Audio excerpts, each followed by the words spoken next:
कैसे हैं आप सब? मैं हूँ आपकी नटखट नेहा और मैं आती हूँ आपको कहानियाँ सुनाने। तो चलिए अगले भाग में क्या हुआ है वो जान लेते हैं।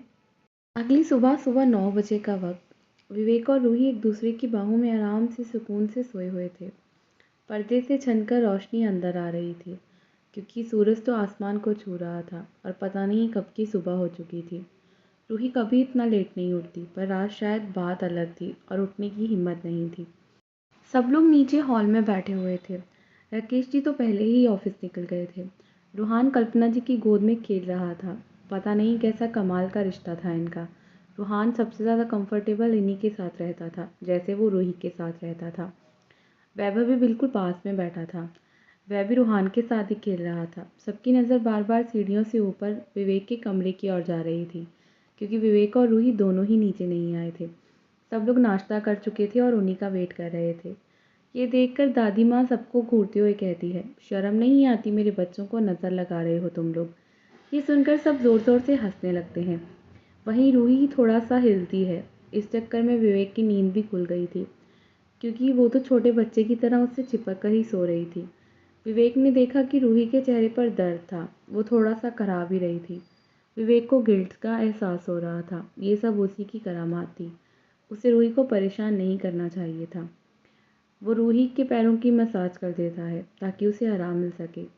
रूही थोड़ा गुस्से से कहती है, मुझे सच में दर्द हो रहा है। विवेक हल्का मुस्कुराकर उसके माथे को किस कर लेता है और कहता है, इस तरह मत देखो। तुम्हारी आंखों में ये जो नशा है ना वो मुझे पागल कर देता है। रूही उसके सीने पर मुक्का मारते हुए कहती है, तुम कहीं के पागल इंसान, तुम एक जानवर हो। विवेक हंसने लगता है और कहता है, मेरी क्या गलती है यार, तुम इतनी खूबसूरत हो और जिसकी बीवी इतनी खूबसूरत होगी वो कैसे रहेगा खुद इस तरह। और तुमने मुझे कितना तड़पाया है, इतना परेशान करना तो बनता था। और मैं कितना कोशिश कर रहा था कि मैं ना तुम्हें परेशान करूं, पर ये जो मेरा दिल है ना इसकी मैं ज़रा नहीं सुन पाया। ये तुम्हारे लिए पागल था। रूही उठने की कोशिश करते हुए कहती है, बहुत वक्त हो गया। तो विवेक कहता है, थोड़ा रेस्ट कर लो, अभी क्या ज़रूरत है। रूही घड़ी की तरफ देखकर कहती है, 9 बज रहे हैं और मुझे उठना चाहिए। आपको पता है ना रूहान कब से उठ चुका होगा और सब लोग क्या सोचेंगे मेरे बारे में कि मैं कितनी लेट तक सोती हूँ। विवेक उसे खींचकर बेड पर लेटाते हुए कहता है, कोई कुछ भी नहीं सोचेगा और सोचने दो, तुम बस मुझ पर ध्यान दो। रूहान समझदार है, उसे पता है उसके मॉम डैड बिजी हैं। रूही विवेक से कहती है, आप बहुत बेशर्म हो। मुझे लगता है तुम समझदार थे लेकिन आप एक नंबर के बेशर्म हो। आपको ज़रा शर्म नहीं है, किसी ठरकी की तरह हो। विवेक हंसने लगता है और उसके गालों को पिंच करते हुए कहता है, तुम भी ना, तुम बहुत क्यूट हो, इसीलिए मैं खुद को नहीं रोक पाया। थोड़ी देर बाद विवेक और रूही शावर लेने के लिए चले गए थे। रूही तो अकेले जाना चाहती थी, विवेक ज़बरदस्ती ही चला गया। दोनों काफ़ी क्लोज आ चुके थे, दोनों के बीच की दूरियां मिट चुकी थी। दोनों काफ़ी खुश थे। शायद ये ज़िंदगी उनके लिए बहुत मायने रखती थी। रूही बहुत कुछ बर्दाश्त कर चुकी थी। रूही और विवेक जब बाहर आए तो रूही को दर्द का एहसास हो रहा था। इसलिए विवेक कहता है, ऐसा करते हैं हम डॉक्टर के पास चलते हैं। तो रूही झट से मना करते हुए कहती है, नो वे, बिल्कुल भी नहीं। वहाँ जाकर क्या कहेंगे कि मुझे क्यों पेन हो रहा है। विवेक उसके बालों को सुखाते हुए कहता है, इट्स ओके, मेरी गलती है, मुझे क्या रखना चाहिए। ये दर्द की वजह मैं हूँ पर मैं ध्यान रखूँगा। फ़िलहाल डॉक्टर के पास चलते हैं, एक बार चेक करा लेते हैं, कहीं कुछ गड़बड़ ना हो जाए। क्योंकि रूही सच में दर्द में थी पर उसे शर्म आ रही थी। वो डॉक्टर से जाकर कहेगी तो कहे क्या। सब लोग नीचे चले गए थे। थोड़ी देर बाद दोनों तैयार होकर सीढ़ियों से नीचे आए, एक दूसरे का हाथ पकड़े हुए थे। रूही की चेहरे की बनावट देखकर ही सब लोग समझ गए थे कि वो शायद दर्द में है। सब लोग हॉल में ही बैठे हुए थे, उन दोनों की तरफ देख रहे थे, समझ रहे थे कि उनके बीच की दूरियां शायद ख़त्म हो चुकी थी। मीरा जी काफ़ी खुश थी, उन्होंने तो काव्या को भी सब बता दिया था। काव्या भी खुश थी, चलो अच्छा है रूही अपनी ज़िंदगी में आगे बढ़ रही है। विवेक ने रूही को बैठने में मदद की और रूहान को उसकी गोद में दे दिया। रूहान अपनी माँ को देखकर मुंह फुलाए हुए था, जैसे उस बच्चे को पता हो कि उसकी माँ उसके पास नहीं थी। रूहान का नाक फूला हुआ था, ऐसा लग रहा था। कल्पना जी हंसते हुए कहती हैं, बहुत शैतान है तेरा बेटा। कल से देख मेरे पास था, मुझसे चिपका हुआ, आज देख अपनी माँ को देखकर कितनी जल्दी पलटी मार ली इसने। रूही और रूहान बहुत ज़्यादा क्लोज थे। रूही अपने बेटे के माथे को चूम लेती है। पूरी रात वो उसके पास नहीं था। बहुत ज़्यादा समझदार है उसका बेटा। ये कहने के लिए नहीं वो कह रही थी, बल्कि वो छोटा होने के बाद भी अपनी माँ के हालातों को जैसे समझता हो। रूही वीक थी, इसीलिए मीरा जी उसका खाना लगवा देती हैं। खाना खाने के बाद विवेक कहता है, हम लोग डॉक्टर के पास जा रहे हैं, तो आप लोग रूहान को थोड़ी देर संभाल सकते हैं। रूही मना करना चाह रही थी क्योंकि वो ठीक थी, लेकिन रूहान सो गया था, तो कल्पना जी ने उसे अपनी गोद में लिया और कहा, ठीक है तुम लोग जाओ, मैं इसे संभाल लूँगी। विवेक ने बहुत ज़िद की, इसलिए रूही उसके साथ चली गई। वो दोनों कार में थे। रूही को काफ़ी शर्म महसूस हो रही थी। वो डॉक्टर से कहे तो कहे क्या। विवेक उसके बालों को ठीक करते हुए कहता है, इट्स ओके, इतना परवाह मत करो, मैंने विराट जीजू से नंबर लिया है। ये डॉक्टर उनकी मौसी लगती हैं और अभी अभी इन्होंने बहुत बड़ा हॉस्पिटल खोला है। शुभिका ट्रीटमेंट की इन्हीं के पास चलता है और तुम्हें ज़्यादा कुछ पता करने की ज़रूरत भी नहीं पड़ेगी। हम ज़्यादा कुछ बात नहीं करेंगे, अच्छी डॉक्टर हैं और काफ़ी ओल्ड हैं, तुम आराम से उनसे बात कर पाओगी। दोनों जब हॉस्पिटल पहुँचे तो उस बड़ी सी बिल्डिंग को देखकर पता नहीं क्यों पर रूही को बहुत अजीब महसूस हो रहा था। बाहर बड़े बड़े शब्दों में लिखा हुआ था, सिटी हॉस्पिटल। ये बिल्कुल नया हॉस्पिटल था, अभी कुछ वक्त पहले ही खुला था। रूही बस आज उस अस्पताल के नाम को देख रही थी और उसे अजीब सी भावना महसूस हो रही थी। पता नहीं क्यों पर उसका दिल ज़ोरों से धड़क रहा था, वो समझ नहीं पा रही थी। विवेक उसकी बिल्कुल पास खड़े हुए उसे आवाज़ देता है और उसके बालों को उसके कान के पीछे करते हुए कहता है, इतना मत शर्माओ, डॉक्टर बस जो पूछे उन्हें बता देना। तभी विवेक फिर से कहता है, पहले हम जिस डॉक्टर के पास जाते थे उनकी शादी हो चुकी है और वो कहीं और सेटल हो गई, इसलिए मुझे इस डॉक्टर का नंबर निकालना पड़ा और विराट के रिश्तेदार भी हैं और उन डॉक्टर ने भी मुझे सजेस्ट किया है, ये डॉक्टर बहुत अच्छी हैं। तो चलो, अब काफ़ी बड़ा हॉस्पिटल है, सुनने में आया है बहुत अच्छी डॉक्टर है, चलो अंदर चलते हैं।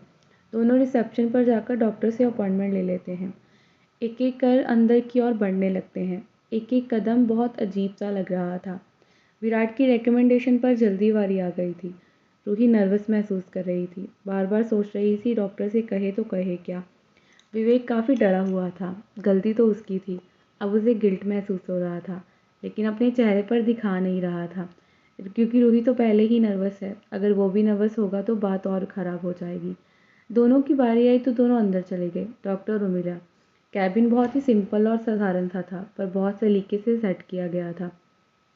रूही और विवेक पहली बार मिल रहे थे, लेकिन वो जानते थे कि उर्मिला जी प्रतिभा जी की रिश्तेदार हैं, उनकी बहन हैं, लेकिन ये विराट की शादी में नहीं आई थी, इसलिए वो लोग पहले मिल नहीं पाए थे। उर्मिला जी ने पहले दोनों के लिए चाय ऑर्डर कर दी। वो रूही और विवेक के साथ काफ़ी पोलाइट होकर बात कर रही थी। थोड़ी बहुत बातों के बाद उन्होंने रूही के आने का कारण पूछा। रूही ने एक नज़र विवेक को देखा और धीरे से कहा, मुझे पेन हो रहा है। डॉक्टर उर्मिला काफ़ी समय से इस चीज़ का ट्रीटमेंट कर रही थी और वो समझ भी गई कि रूही का मतलब क्या है। उन्होंने हल्का मुस्कुराकर दोनों की तरफ देखा और रूही को अंदर चलने का इशारा किया। उन्होंने रूही को चेक किया और बताया कि सब ठीक है, एक दो टेस्ट करा लेते हैं अगर कुछ ज़्यादा महसूस हो रहा है। 10 मिनट बाद जब वो बाहर आई तो डॉक्टर उर्मिला मुस्कुराते हुए रूही को देख रही थी, जो शर्म से लाल हो रही थी। रूही और डॉक्टर बाहर आ चुके थे। विवेक वहीं बैठा था, चेहरे पर नर्वसनेस साफ दिखाई दे रही थी। गलती उसी की थी, खुद को रोकना चाहिए था तो रूही को इतना दर्द नहीं होता, पर वो मुश्किल में था, बहुत मुश्किल से तो वो आगे बढ़े थे, इसलिए वो खुद को संभाल नहीं पा रहा था। तभी उन्हें डॉक्टर की आवाज़ पर महसूस होती है। डॉक्टर उर्मिला कहती हैं, वो भी डांटते हुए, तुम्हें ध्यान रखना चाहिए, वो काफ़ी वीक है, मैं एक दो टेस्ट लिख रही हूँ, वो करवा लो और ये मेडिसिन भी ले आना। विवेक थोड़ा शर्माते हुए वहाँ से जल्दी से भाग गया, जिसे देखकर दोनों ही हंसने लगती हैं। डॉक्टर ने रूही को टेस्ट के लिए कहा था, जो 3rd फ्लोर पर था, और वो हॉस्पिटल सिर्फ 4 मंजिला था। नीचे सबसे पहले दवाई वगैरह थी और वो इस वक्त सेकंड फ्लोर पर खड़ी थी और उसे 3rd फ्लोर पर जाना था। वो लिफ्ट में जाकर 3rd फ्लोर का बटन भी दबाती है, लेकिन गलती से 4th प्रेस हो गया। जब लिफ्ट ऊपर आकर की तो पूरा फ्लोर खाली था। रूही को अजीब लगा। वो पलटकर जाने ही वाली थी कि तभी उसे एक खूबसूरत सी धुन सुनाई दी। ये धुन वो कैसे भूल सकती है। उसके कानों में एक अलग सी कशिश थी। ये धुन उसने पहले भी सुनी है, शिमला में। उसकी आंखों में बेचैनी और दर्द उभर कर आ गया। एक एक कदम उस फ्लोर पर उसके अपने आप चलने लगे। अजीब था, पूरा फ्लोर खाली था, एक भी इंसान नहीं था। वो समझ रही थी कि शायद यहाँ पर कोई रहता है। ऐसा लग रहा था जैसे ये यहाँ पर घर हो। रूही समझ रही थी कि शायद फैमिली मेम्बर्स रहते होंगे या फिर हॉस्पिटल स्टाफ रहता होगा। उसे नहीं पता था कि डॉक्टर उर्मिला का घर यहीं पर बना हुआ था। वो सोच रही थी बस वो पलट जाती है, क्योंकि धुन बंद हो गई थी। उसे लगा उसे गलती हुई है। ये धुन कैसे हो सकती है? उसका दिमाग काम नहीं कर रहा था। उसने सोचा वो वापस चली जाती है, क्योंकि वहाँ पर कोई नहीं है। 4 कदम चलने पर उसे बस खालीपन का एहसास हो रहा था। तभी धुन दोबारा से शुरू हो गई। रूही ने अपने दिल पर हाथ रख लिया। धड़कनें पागलों की तरह धड़कने लगी। एक एक कर वो सारे रूम्स को देखने लगी। उसे समझ नहीं आ रहा था। हिम्मत करके उसने दूसरे कमरे के सामने आकर खुद को खड़ा कर लिया, जहाँ से धुन की आवाज़ आ रही थी। धीरे से डोर खोला। सामने एक इंसान की पीठ दिखाई दे रही थी, जो गिटार बजा रहा था। वो कौन था, रूही को नहीं पता। रूही बहुत हिम्मत करके उस इंसान के पास जाकर खड़ी हो गई, जैसे उसे जानना और पहचानना चाहती हो। लेकिन वो अंदर देख नहीं पाती, क्योंकि उसके सिर पर लगे चोटों के निशान, टांकों के निशान रूही को हैरान कर रहे थे। अभी वो इंसान बस पीछे खड़ा हुआ था और रूही उसके पीछे थी। बस रूही उसे देख रही थी। लेकिन एकदम से सामने खड़ा इंसान पलट गया। रूही की आंखें हैरानी से बड़ी हो गई और आंसू बेतहाशा गालों पर बहने लगे। उसके मुंह से शब्द नहीं निकले। उसने तड़प कर कहा, ये क्या? सामने खड़े लड़के ने मुस्कुराते हुए कहा, प्रिंसेस तुम आ गई हो। मैं कब से तुम्हें ढूंढ रहा हूँ।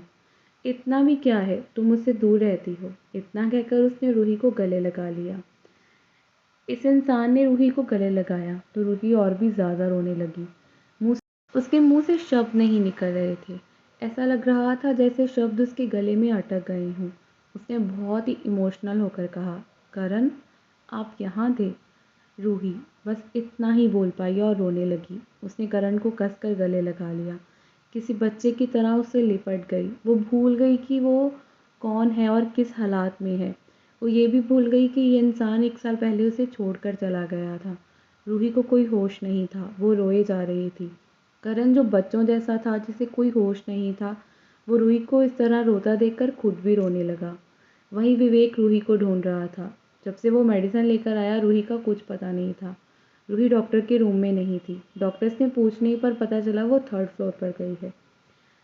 पता नहीं क्यों, पर विवेक को अजीब महसूस हो रहा था। उसे दर्द महसूस हो रहा था। उसे लग रहा था फिर से रूही उससे दूर हो जाएगी। ऐसा लग रहा था जैसे सब कुछ फिर से ख़त्म होने वाला था। तो ऊपर रूही बस रोए जा रही थी। रूही अपने होश खो बैठी थी। करण के गले लगी हुई थी। उससे दूर नहीं होना चाहती थी, पर फिर वो थोड़ा दूर हो जाती है। वो खो गई उसे देखने में। वो बार बार रोते हुए कह रही थी, मैं आपसे नाराज़ हूँ। आप मुझे छोड़कर चले गए करण। वो भी तब जब मुझे बहुत ज़रूरत थी। मैं आपसे बहुत प्यार करती थी, पर आप क्यों नहीं आए? आप कहाँ थे?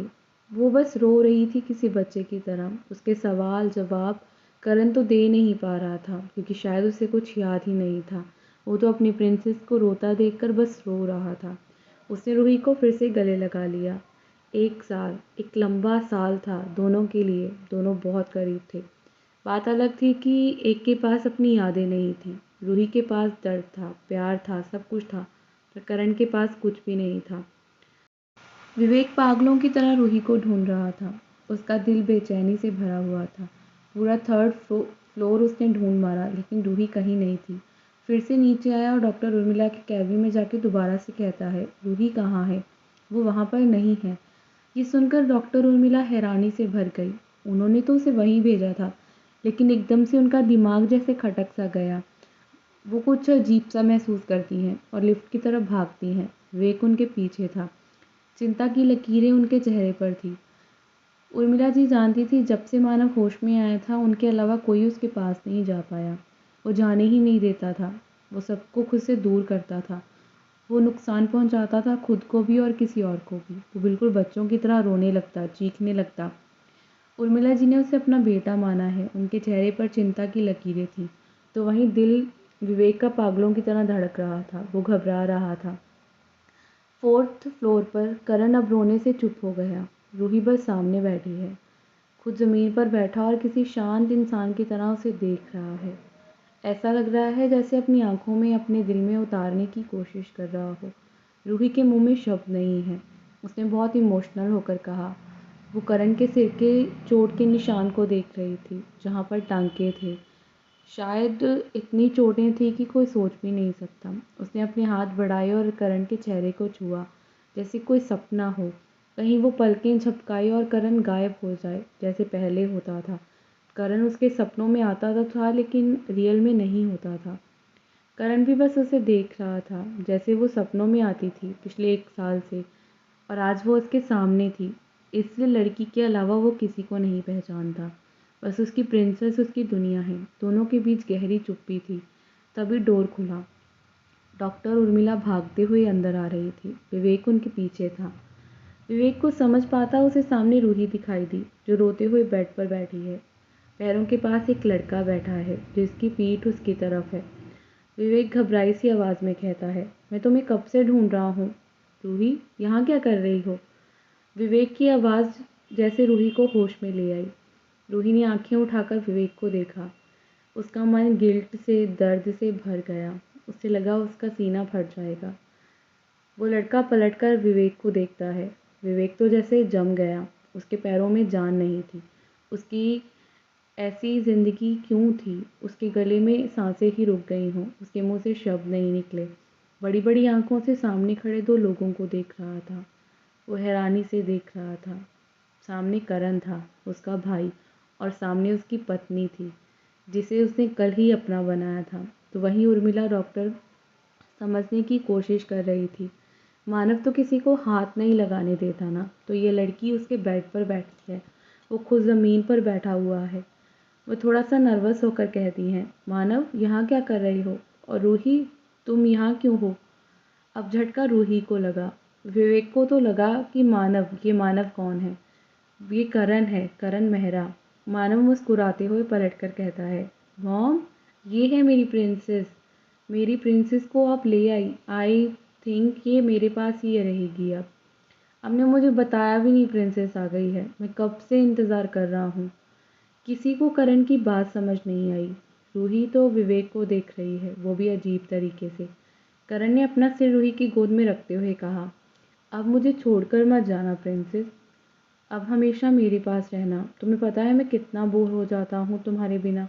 तुम बस नींद में ही आती हो। विवेक और रूही समझने की कोशिश कर रहे थे, पर उनके समझ में कुछ भी नहीं आ रहा था। विवेक कुछ कहता कि डॉक्टर ने उसे इशारा किया चुप रहने का, और उसका हाथ पकड़ उसे बाहर ले आई। विवेक ये देखकर कहता है, आप मानव किसे बोल रही हैं? वो मेरा भाई है। वो मानव नहीं, वो करण मेहरा है, जो पिछले 1 साल से मिसिंग है। कैप्टन करण मेहरा। आप उसे मानव क्यों कह रही हैं? वो इस तरह बिहेव क्यों कर रहे हैं हमारे साथ, जैसे हम गैर हैं? उन्होंने मुझे क्यों नहीं पहचाना? उर्मिला जी ने शांत चेहरे से कहा, इस वक्त मैं कुछ भी नहीं समझा सकती। अगर तुम उसके परिवार से हो तो, उसके रिश्तेदार हो तो सबको बुला लो। मैं सच नहीं छुपाती, मैं बता देती, पर 1 साल से वो किस हालत में मिला है मैं तुम्हें नहीं बता सकती। वो पिछले 1 साल से कोमा में है। कुछ दिन पहले उसे होश में आया है। उसे सिवाय प्रिंसेस के कोई याद नहीं। विवेक का दिल रोने लगा था। इस वक्त वो अपने परिवार को सच बताना चाहता है, पर उसका दिल भारी सा था। बहुत मुश्किल से उसने फ़ोन निकाला और डायल किया। उसका मन भारी था। करण लौट आया। उसका और रूही का रिश्ता अब फिर से उलझ कर रह गया। अपने भाई के आने की खुशी में वो स्वार्थी नहीं हो सकता। उसे करण को संभालना है। उसने घर पर फ़ोन लगा दिया। मीरा जी ने फ़ोन उठाया तो विवेक की आवाज़ भारी थी। उन्हें समझ नहीं आया कि क्या हुआ। विवेक ने रोते हुए कहा, क्या आप सब सिटी हॉस्पिटल आ सकते हैं? और रूहान को भी ले आइएगा, आपको किसी से मिलवाना है। मीरा जी तो समझ ही नहीं पाई कि उनके बेटी को क्या हुआ। विवेक क्यों रो रहा है? वो बार बार पूछ रही थी कि क्या हुआ है, पर उसने कहा किसी से कुछ नहीं कहना, बस आप लोग आ जाइए। और काव्या को भी फ़ोन लगा दिया। वहीं करण बच्चों जैसे रूही से लिपटा हुआ था। रूही कुछ भी नहीं कर पा रही थी। वो बार बार उसके सिर को छू लेती जहाँ पर चोट थी। शायद वो कितनी भयानक होगी कोई सोच भी नहीं सकता। रूही को कुछ नहीं पता, अजीब सी जिंदगी है, उलझ कर फिर से बैठी है। उसके पास दर्द के सिवा कुछ भी नहीं है। वो अपने ही साथ अपनी ज़िंदगी के साथ लड़ने की कोशिश कर रही थी। शायद अब उसकी ज़िंदगी और भी उलझ कर रह गई थी। करण के आने से वो खुश थी, पर वो भूल गई थी कि उसने विवेक के साथ एक रिश्ता बना लिया था। एक ऐसा रिश्ता जो पति पत्नी का होता है। वो चाहकर भी अब कुछ भी ठीक नहीं कर सकती। अंदर ही अंदर उसे गिल्ट का एहसास हो रहा था। उसकी क्या गलती थी? भगवान ने उसके साथ ऐसा क्यों किया?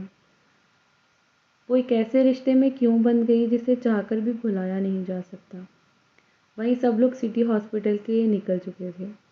दादी माँ ने मीरा जी से पूछा, पर उन्हें खुद भी नहीं पता तो वो क्या बताती। कल्पना जी, वैभव जी परेशान नजर आ रहे थे। कहीं रूही में कोई दिक्कत तो नहीं ना? कहीं मेडिकली कोई प्रॉब्लम तो नहीं? विवेक ने काव्या और विराट को भी सब बता दिया था। बस आने को कहा था, करण का नाम नहीं लिया था। काव्या ने सवाल तो किए पर विवेक के पास कोई जवाब नहीं था। तो उर्मिला जी बहुत इमोशनल थी, पर करण के लिए खुश थी। वहीं लगे सोफे पर करण और रूही बैठे हुए थे। वो बस देख रही थी। जिन्हें अपना बेटा मान रही थी वो उसका परिवार मिल चुका था। बहुत मुश्किल था। सबकी जिंदगियां उलझ कर रह गई थी। सब लोग अंदर ही अंदर दर्द में थे। विवेक किसी पत्थर की तरह चुपचाप से खड़ा था, बहुत घबराया हुआ। अब उसका और रूही का रिश्ता कहाँ जाएगा? किस मोड़ पर जाकर ख़त्म होगा? वो चाहकर भी रूही से दूर नहीं जा पाएगा। अब तो बिल्कुल भी नहीं, और ना ही वो ऐसा होने देगा। पर वो स्वार्थी नहीं है। अपने भाई के लिए वो कुछ भी कर सकता है। अब उन दोनों की ज़िंदगी एक हो चुकी है।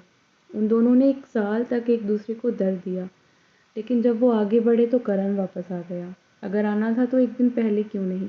पर भगवान की शायद कुछ और मर्जी थी। करण का रूही को गले लगाना, इतने करीब रहना विवेक के दिल को तोड़ कर गया था। अपने भाई के आने की खुशी में उसने अपने फेस पर अपने दर्द को आने नहीं दिया, पर अंदर ही अंदर उसका दिल कांप गया, ये सोचकर कि कल रूही को पाया है और आज शायद उसे खो देगा, वो भी हमेशा के लिए। रूही को कोई होश ही नहीं है। वो तो करण को किसी बच्चे की तरह अपने पास बैठाए हुए थी, जो उसकी गोद में सिर रखे आराम से लेटा हुआ था और ऊट-पटांग से सवाल पूछ रहा था। आधे घंटे तक रूही को कोई होश नहीं था। वो करण के बिल्कुल पास थी। करण का दिल भारी था, पर उसे याद ही नहीं था कि ये कौन है।